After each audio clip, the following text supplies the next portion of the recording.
Some we ask that you please turn off all cell phones and any other noise-making devices. If you must leave, please do so during the applause.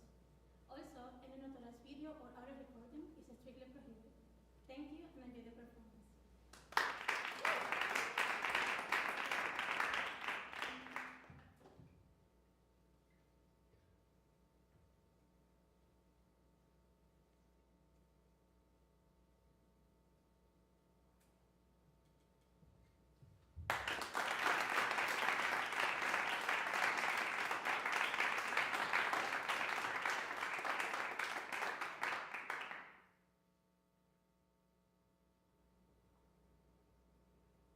There we go. Awesome. Good afternoon, everybody, and welcome to my lecture recital. Thank you all so much for taking some time out of your busy lives to come support me on something that might seem a little bit out there. But I promise it'll all make sense in the end. This recital is entitled Beyond the Bell, the evolution of trombone performance through electronic media. Now you may be asking yourself, how did I reach this topic? Music's been around for thousands of years. Why would I go with a topic that isn't even 100 years old yet? Well, it all started back when I was a junior in high school. I'm just from outside Nashville, Tennessee, which means I'm very close to Vanderbilt University's Blair School of Music. They hosted a trombone symposium back in 2019, and I was very fortunate to attend this symposium. At the event, no other than the great Jorgen van Rijn was the guest artist that was headlining this event. Little did my 16-year-old self know who was standing in front of me at that time. Not only is he, in my opinion, one of the best trombonists on the planet, but he's played a very crucial role in a couple of pieces that I'll be sharing with you all today. So I'm going to expose myself for a second and show you all a picture of me from that symposium in high school. So there's short-haired Nico.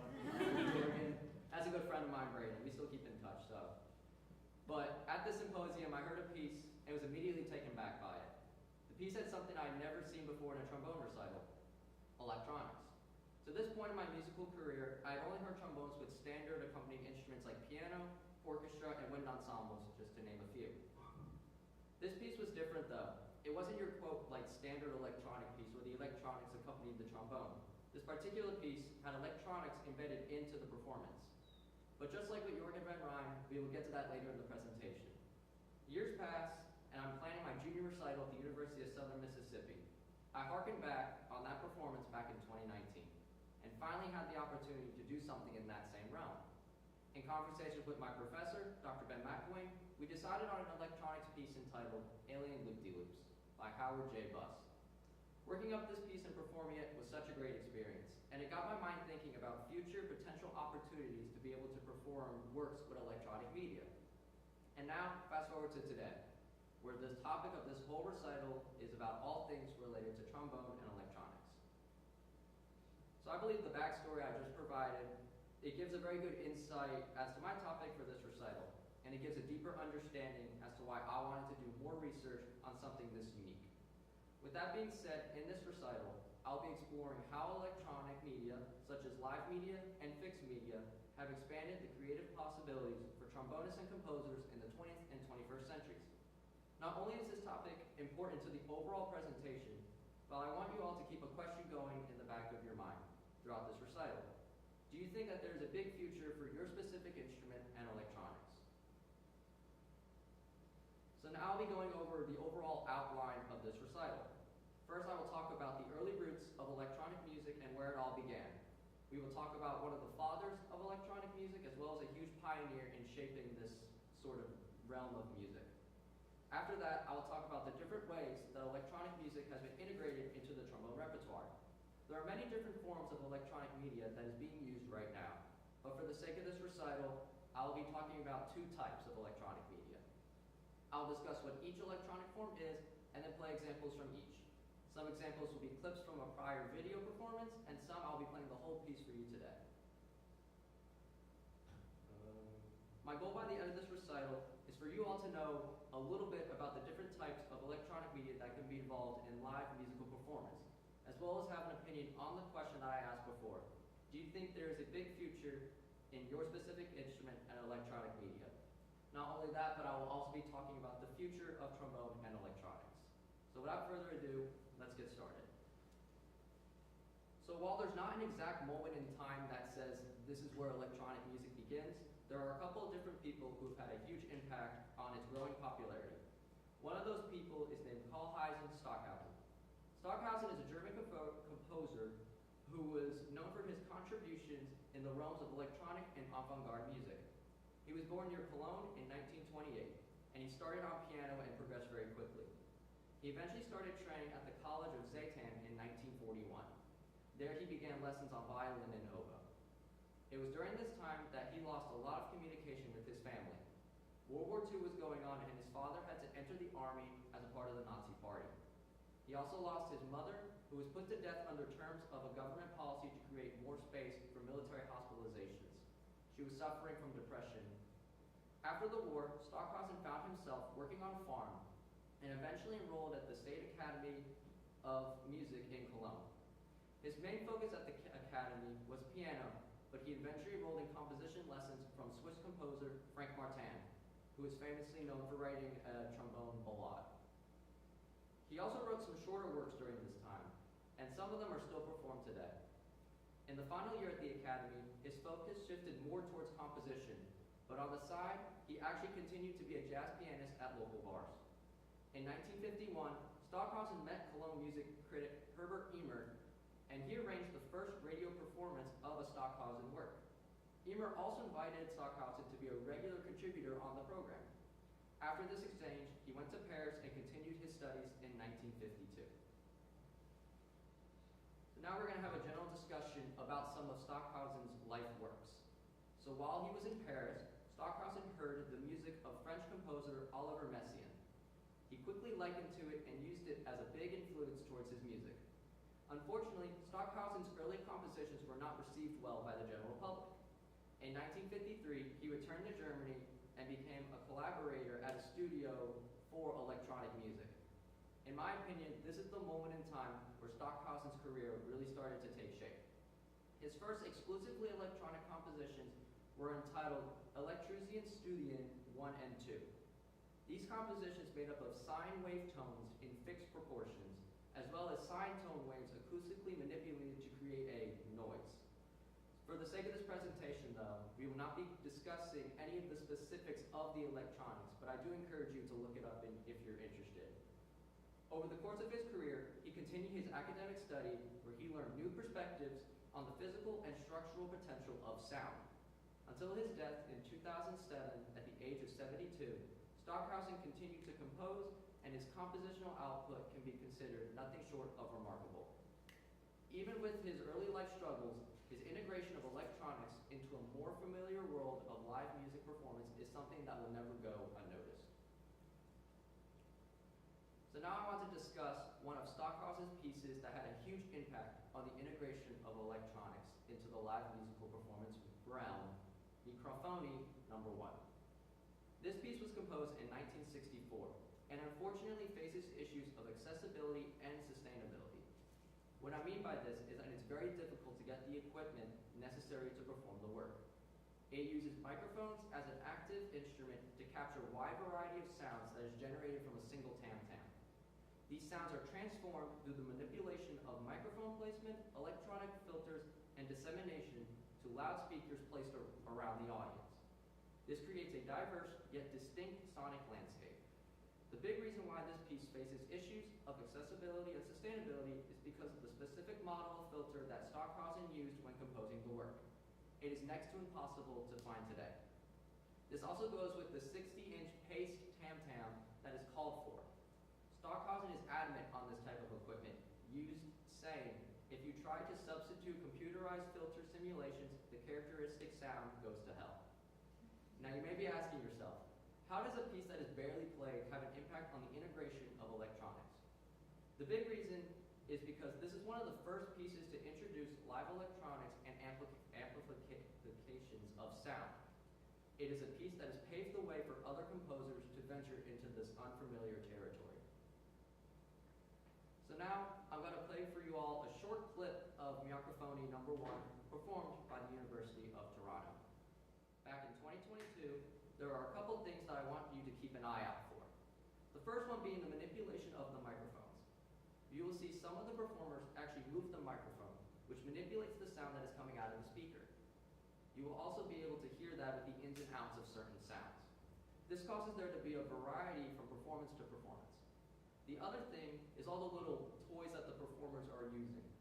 Considering this piece was first performed in the early 1960s, some of the colors that are being extracted out of the tam-tam might have been shocking to some of the listeners at the time. These colors are unique ways of approaching music and inspired many future composers for years to come. So we'll probably listen to about a minute or so of this.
One thing I want you to consider is that this was in the 1960s. So as we continue to, develop over the course of time, this might feel more natural to us, but back in the times of those people, maybe it was a little bit unique. So another pioneer in the electronic music realm was Luciano Berio. He was born on the coast of Italy in a small town called Oneglia. At the age of 7, because he was growing up near the sea, he decided that his dream career was to be a captain of his own boat.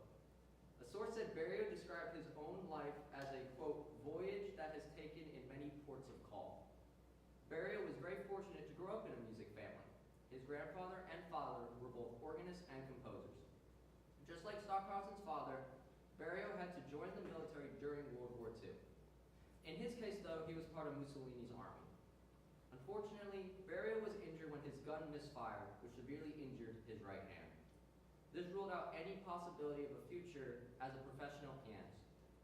After beginning his studies with his father and grandfather, he went to Ganidi at the Milan Conservatory.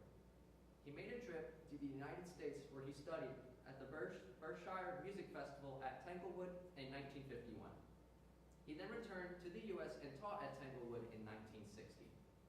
He later substituted for Darius Milhaud at the Mills College in Oakland, California in 1965, and he began teaching at the Juilliard School, where he remained until 1972. Even while teaching, Berio continued to travel until his death in 2003. So even with his busy schedule teaching and traveling, Berio actively composed from the 1950s until his death. He had a lifelong fascination with reinterpretation and transformation. He began experimenting with electronic music in the early 1950s with a piece entitled Musik No. 1. Parts of his works would reappear in later works, and even a lot of his works were later revised, reorchestrated, and arranged for different performance mediums. For example, he wrote a piece called Circles in 1960. This work uses the same compositional techniques as a work entitled Thema Omagio a Joyce, which came out 2 years prior to Circles. This is one of the many times that Berio would take works from a prior piece and use it in another work. His employment of new electronic techniques also influenced later generations of composers like Stockhausen. He did not like restricting music to a singular style, and it shows in his compositions. In the end, his intellectual curiosity would lead him in many stylistic directions over his career. He is credited with being very influential in the electronic music realm because of that. So, from 1958 to 2002, Berio composed something called sequenzas for solo instruments. He composed 14 of them. For each one, he studied that specific instrument and all of the extreme possibilities that they could do. This included any extended techniques that could add unique flair to the composition and performance. For example, in his third sequenza for solo voice, Berio maps out various resonant spots inside the mouth. He requires the soloist to perform octave jumps, arpeggios, glissandi, and trills.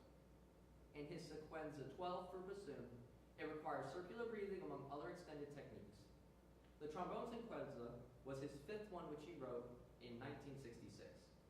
This piece is actually about a person named Carl Anthony Witach, also known as Rock. Rock is a clown that was inducted into the Clown Hall of Fame in 1992 and pictured on the screen. I'm sorry if you're afraid of clowns, because he's kind of freaky, I think. He was also one of the highest paid artists at that time in Europe and is considered to be the king of clowns. Along with Rock, the word why is the ever-present question throughout the piece. One of the ways that why is presented in the work is through the syllables ua and uai. This is both done with and without the trombone, which I will demonstrate here shortly. While the question why is never actually answered in the piece, it's actually up to the listener to determine why. Maybe it's why do so many people make such a positive impact on the world die, like Rock? Or even why should such an avant-garde piece be respected as a, quote, work of art? I highly encourage you all to determine what you think the general question why is asking. While this particular work does not have any electronics associated with it, a variety of extended techniques are used. This includes multiphonics, vowel shaping, inward singing, timbral trills, flutter tonguing, and the most unique one is the extensive use of a metal plunger. A big reason why this piece is not performed more often is because of this particular extended technique. The performer is instructed to take a metal plunger and rattle it against the bell of the instrument, which actually creates a really cool sound effect. This causes there to be dents all over the bell of the trombone, though. Now you may be asking yourself, why talk about a non-electronic piece on a lecture that's explicitly about trombone and electronics? The reason is because this piece is one of the big stepping stones into this unique type of writing. Not only was it exploring different sounds and techniques, but it also uses different musical notations as well. This included adding an extra line under each staff, which depicts the closing, opening, and rattling of the metal plunger. Berio was a pioneer for this way of writing and a big reason why we have some of the compositions we have today. So here I've attached just a blown up example of the score from Sequenza 5. And the couple things I want to point out here, the first being, you can see my cursor, this is the extra staff, where it says plunger, and it depicts when you open it and close it. So the circle here depicts that you would leave the plunger open, and the close is symbolized by a plus. So you would open it, close it, and reopen it as shown here. There's also theatrics to this speech, which is pretty cool. It depicts that you should stand at the start and that you should hold this note and do this quote like theatric for about 6 seconds. Later on, you'll actually sit down in the piece. Another thing is the dynamics. If you can see, there's no dynamics. They're depicted by these numbers right here on a scale of 1 to 10. So a 7 being probably about, maybe a forte, and down here, a 2 probably being more in the piano realm, mezzo piano, somewhere in that range. And another thing is, as I was saying before with the syllables, they're depicted here as ua, and over here as ua-e. So some of them will be spoken them and some of them will not. The open note heads with the line depict that you should verbalize it, and the closed note heads like you would normally see means that you should play it on the instrument. So I'm going to attempt to play some of these examples for you to see how you can hear why demonstrated in the piece. And I'm not using a metal plunger. I don't want to dent my horn. So I'll start with the red circle, which is the one where you verbalize the letters.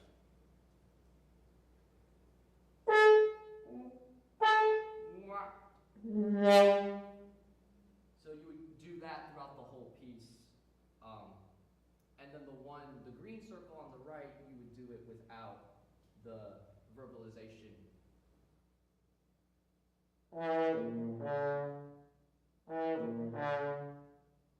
So that's the way he depicts why in the piece without actually explicitly saying the word why.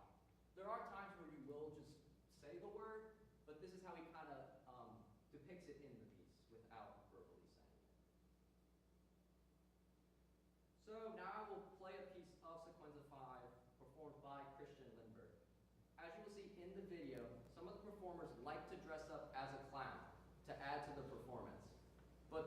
feelings about this, as some people believe dressing up as a clown detracts from the overall music that is being made. In this clip, you will hear some multiphonics work as well as the use of the metal mute. You can even see here, he's not quite using a metal mute, he's kind of got like a plastic wrapped around it, but you can kind of hear that little bit of metal effect. But you'll see it him rattle it on the trombone, creating a metal on metal sound effect. And then there's also a score attached to the bottom so you'll be able to follow along as well. So we'll listen to about a minute of this as well.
Again, this was also written in the 60s, so, you know, you can make opinions on if it was well received or not by the general public at that time.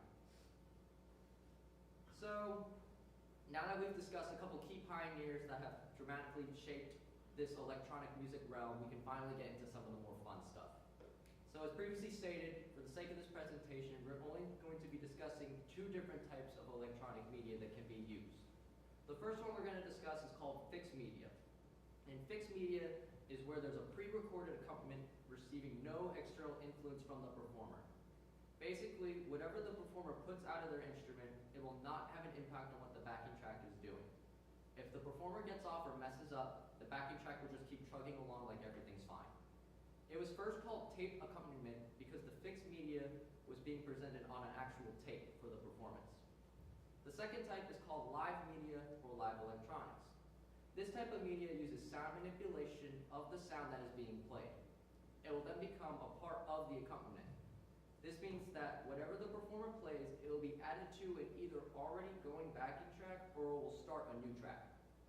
Unfortunately, because of the technology that is involved in performing live media works, I will not be able to perform any on this recital today, because the equipment needed can cost thousands of dollars, and sometimes, like with the Stockhausen work, getting the equipment is sometimes virtually impossible. But with that being said, we're going to start talking about 4 pieces that involve both live media and fixed media, starting with Jacob TV's I Was Like Wow. Composed in 2006, Jacob Tervelhu's I Was Like Wow is scored for trombone, recording, and video, which means that it's a fixed media work. Remember how I told you that the great trombonist Joachim van Rijn would make his way back into this lecture? Well, this is that part. He was actually the commissioner of this work. It is based on interviews from 2 U.S. soldiers, 21-year-old Sam Ross and 22-year-old Tyson Johnson. They both returned home severely wounded from the Iraq War in 2003. The story of these 2 soldiers comes from the VPRO documentary Purple Hearts. With this piece specifically, what makes it stand out in the trombone repertoire is its ability to encompass a variety of trombone techniques, while also being culturally relevant. This includes the use of recorded sounds, video, and the video fitting all together to act as an active part of the music rather than an accompaniment to the trombone. I like to consider the work equally trombone and equally part video. There's also a lot of similarities between this work and Berrios Sequenza 5 that we just previously discussed. There are pieces that are composed 40 years apart, so we are able to actually see how Jacob TV could have potentially been inspired by some of the techniques used in Sequenza 5. This includes multiphonics, as well as the idea of musical theater within instrumental performance. For example, the clown aspect of Sequenza I Was Like Wow both added a different element to the performance that would not have been seen in your quote standard concerto. While I do not know if I Was Like Wow was directly influenced by Sequenza 5, I think it's very important to note the connections and shared similarities between the two works. In I Was Like Wow specifically, the trombone expresses both sorrow and anger of the veterans. This is done through pointed, accented playing, as well as elegant and long melodic lines. It also requires a high level of rhythmic focus to fit with the electronic accompaniment, a sturdy upper range, and a high level of endurance as there is a lot of high sustaining parts. You will also hear towards the end of the work the trombone player bursts into a lot of activity exploring the overtone series based on the note A in second position. The piece ends by talking about the biblical idea of creation. You will hear a repeated on the seventh day, which illustrates the effect war has on people. Before I perform the work, I would like to give a quick disclaimer though, that because this piece is about war, the video that is associated may be triggering. There may be pictures and scenes that are unsettling to some viewers. So if you need to step outside until the conclusion of the piece, please feel free to do so at this time. The work is about 11 minutes long. So, without further ado, I hope you enjoy Jacob TV's I Was Like Wow.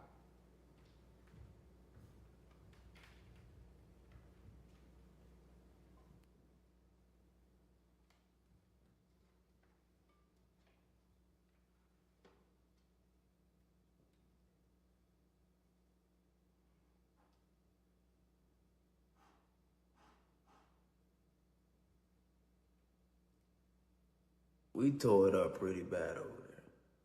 Pretty much going through a junkyard, I'm gonna say it like that, because you have burning cars over here, you have cars with bodies in it, then you have water tanks that ran over, the steel rail was just ran on top of it, and that's bent all up on top of by the bridge, and the corner of the bridge they had little machinery guns where they can spin and shoot. And blew that up, took off. We tore it up pretty bad over there.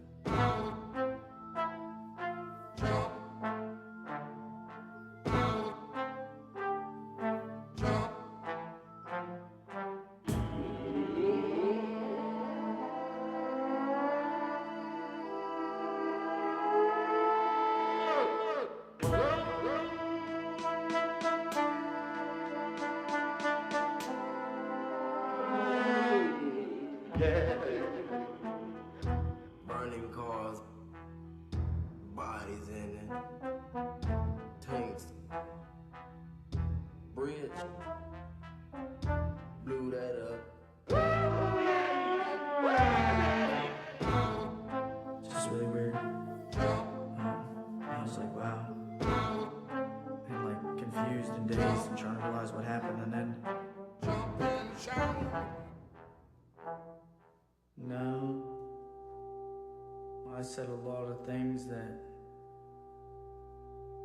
were meant to be my last words, and they turned out not to be. But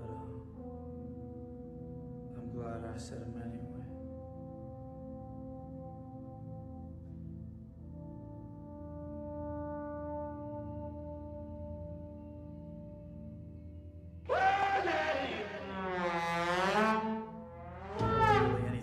City. It's all burnt out, blew up, run down from all the bombs we dropped on it.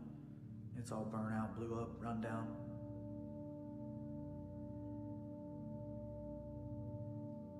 We probably called in about 300 mines.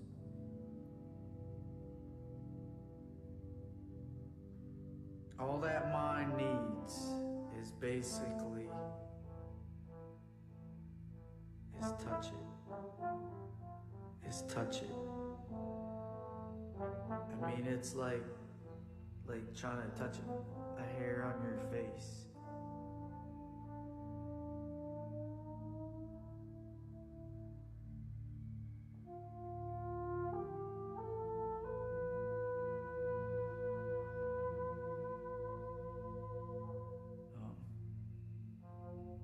But there were some of them that the caps removed, but the safeties never flew out. Those were the ones we had to worry about. Basically, all it took was a slight movement.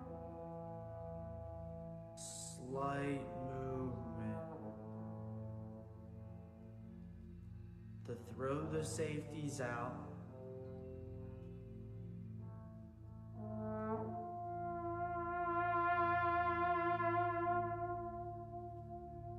And bang.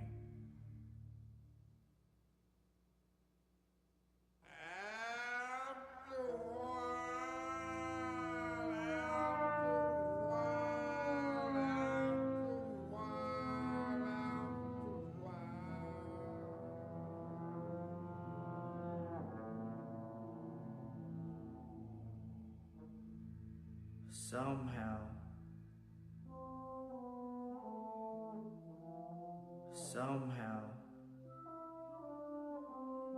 something hit the mines. The mine was armed. Somehow, I remember seeing it hit the ground and just the flash come right at me.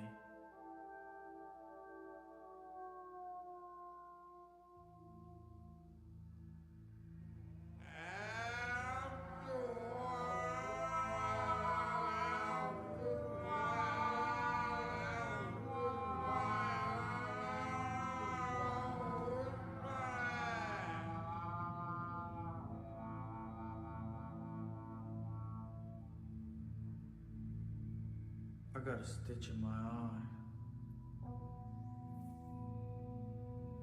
I got them all through my right eye and left eye. And it launched me, yards, way up in the air and back. When I realized, man, I just got blew up by about 20 mines. I was like, wow.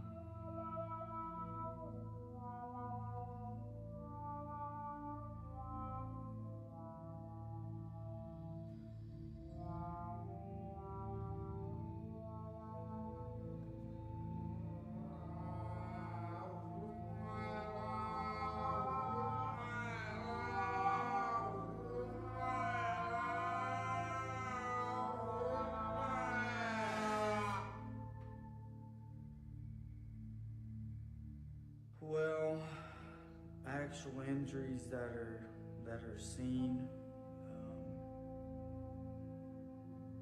lost eyesight, fractured skull, fractured sinus, lost my lower left leg. My lower right leg was pretty bad. It had a hole about the size of a baseball blown through it. I was repaired with 8 skin grafts. This is the worst fragmentation in my right leg.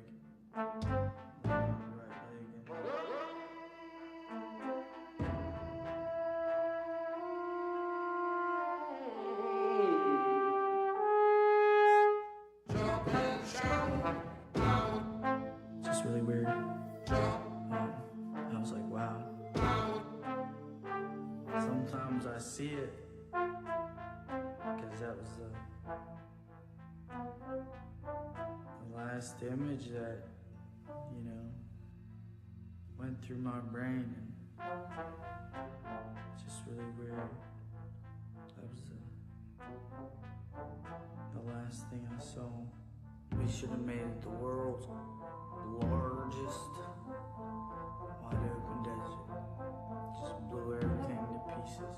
And take a bunch of bulldozers in and level it all off and start fresh. Make a country worth building. Not just a shithole. We should have made it the world's largest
but I think it captures a wide range of what could be possible with trombone and electronics.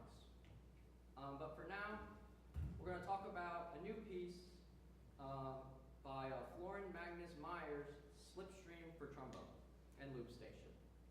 Remember at the very beginning of this recital how I told you about the electronic piece that I heard back at the Vanderbilt Trombone Symposium in 2019?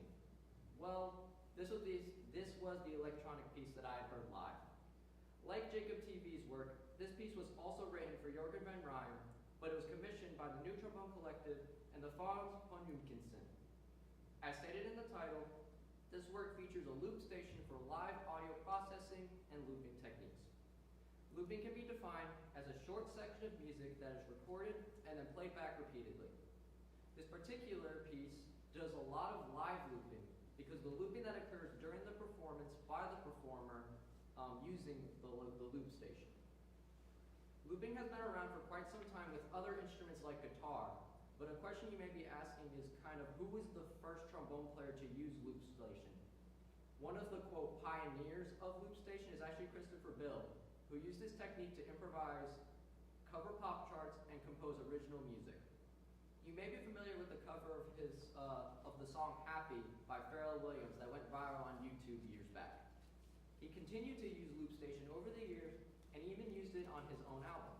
In the case of Slipstream, though, this piece can be considered the first well-known published piece for trombone and loop station.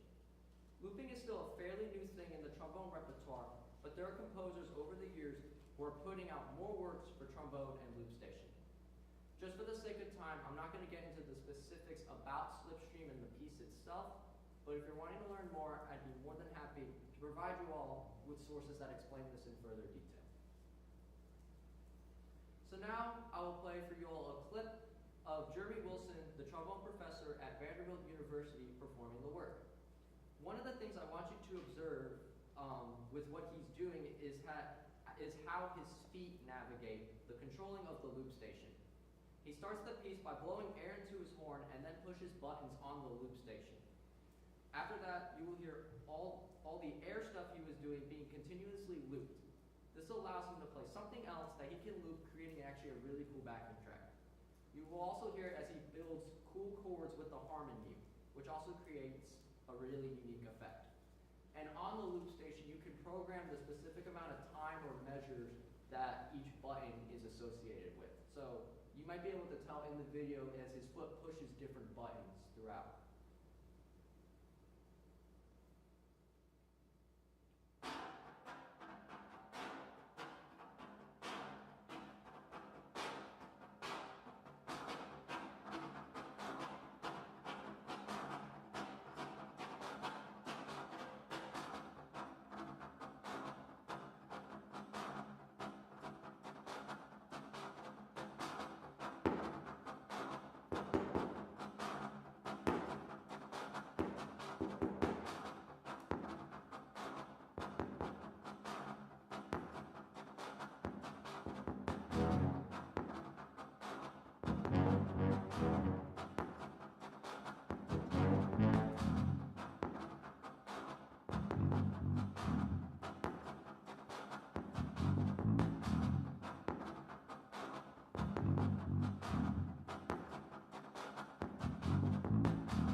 Really fascinating, and it's something I hope to do one day. I unfortunately do not have a loop station, so I cannot perform it live for you all. And just when you thought it couldn't get any weirder, it does. So now I want to talk about a work by Steve Snowden entitled Ground Round. And just like Slipstream, this piece also uses live electronic accompaniment. This piece was written while Snowden was at the University of Texas for trombonist Steve Parker. The program notes in the score explain that this piece represents a cattle auction from a cow's perspective. This creates a scenario for the piece to be funny, yet a little bit serious. The electronic accompaniment includes sounds of a cow, the auctioneer, and other various sounds that one might hear at an auction. The unique thing about the work, other than it's about cows, is that it uses both fixed and live media. The fixed media used is manipulated electronic sounds, sound effects, and the cattle auctioneer voice. The live media used to program the patch is in a software called Max MSP, which interprets audio signals and uses them to control the live instrument processing. For example, the trombone audio signal is sent into Max MSP, which manipulates the sound by adding reverb, delay, pitch shifting, and other numbers of audio adjustments. The trombone then has to adjust to the new sounds of the accompaniment, and in the end, this allows for a more interactive play between the trombonist and the electronic accompaniment. Just like with Slipstream though, I will not be able to dive into the analysis of the work itself, but will be happy to provide sources if you are interested. So I'll actually perform a work, or the work featuring Steve Parker, the commissioner of the work itself. So you'll actually hear the auctioneer as well as other various sounds that one might hear, like bells, bugs, and other cows coming from the pre-made backing track. One specific thing I want you to pay attention to is the use of the plunger and how Max MSP manipulates it. You will hear him play one rhythm with the plunger mute, but Max MSP will take it and play it in a different way, changing it up. The rhythm will be different, and it will actually be played faster than what he plays it from the get-go. So this is just one of the examples used in the piece that I find very fascinating when you talk about the live media aspect of it.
But I think it's really cool, and part of the reason, like with the Stockhausen work, why this isn't performed more often is just because of the software and being able to know how to use it and being able to set it all up. I mean, you can just see the amount of wires and stuff that has to go into it. He's got a microphone right here, and it's just it's a very complicated thing to pull off. But I think it's pretty cool. Maybe you all think it's weird, but.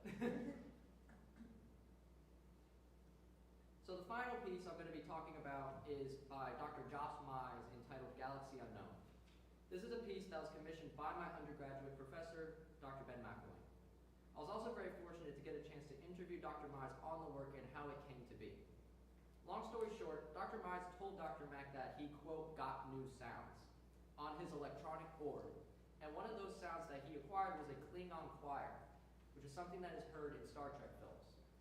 So if you know anything about Dr. McElwain or follow him on social media, you will know that he's a massive Star Trek fan.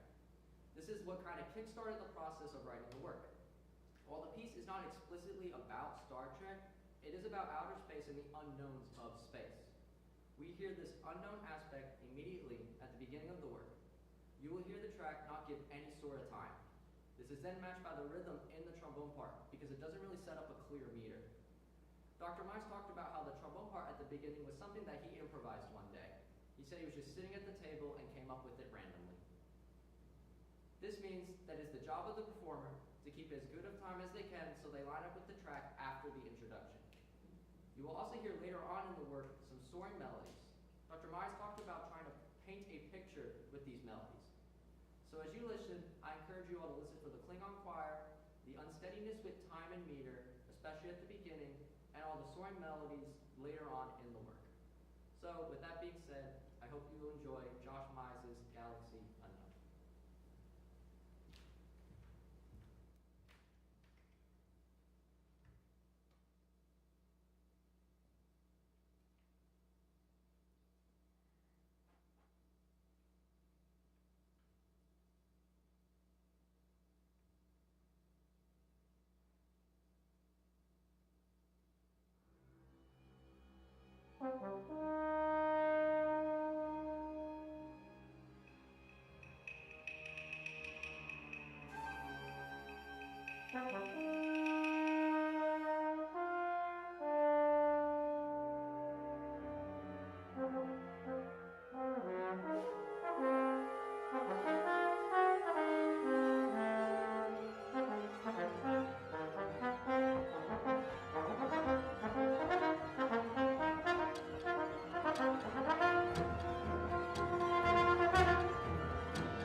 What does the future look like for trombone and electronics? Is there even a future in this realm of music? This was one of the questions I asked Dr. Mize in my interview, and he had some great thoughts that I would love to share with you all. One of the first things we talked about was the use of AI. As musicians, I think we can all agree that we are a little scared that AI is going to take over the music field, leaving us jobless. Well, in the end, AI cannot replace live performances. And I believe what we do as musicians and performers is something that no AI system can replicate. What AI can do for our field is be used as an assistant. As what type of assistant it can be used for is up to performers and composers. Another big topic of discussion that we had was app programming. Like with Ground Round and Slipstream, there are ways we can use different types of software and equipment to be able to manipulate the sound of both our own instrument as well as the backing track. There are some app programs that are more refined than others at this current point, but that doesn't mean that we cannot continue to refine them and find new ways of using them to help expand the repertoire in our field. And the last thing I will discuss when talking about the future of electronics in classical music is that it will go as far as the people are willing to take it. What I mean by this is that this variety of music will only go as far as people are willing to invest both time and money into. While it may not be the next mainstream thing, it is great for us to push the boundaries of electronic music. In the case of Dr. Mize, his inspiration for Galaxy Unknown was film music, not the trombone. He had an idea and took the time to put out an amazing product to add to the field of the trombone. This is the same mentality that can also be seen with Stockhausen as well. He had no idea how people were going to react to his music, but in the end, he inspired thousands of composers and influenced their way of writing. And I'll leave you all with this. Do you remember the question I asked you in the beginning to keep in the back of your mind throughout this recital? Well, if you happen to forget, the question was if you think that there is a big future for your specific instrument and electronics. Hopefully now you're able to have a better idea of answering this question. And who knows, maybe you'll even come up with an idea that you want to pursue and add to the field of electronics in the classical setting. Again, I cannot thank you all for coming out today. It means a lot seeing both old and new faces in the audience. A huge thank you to my family for their support throughout this musical journey of mine, and to Darren and Dan and the recording studio here at Schwab for help making all the electronics happen. And lastly to Dr. Palmer for your continued guidance throughout my time here. So, there are my references, and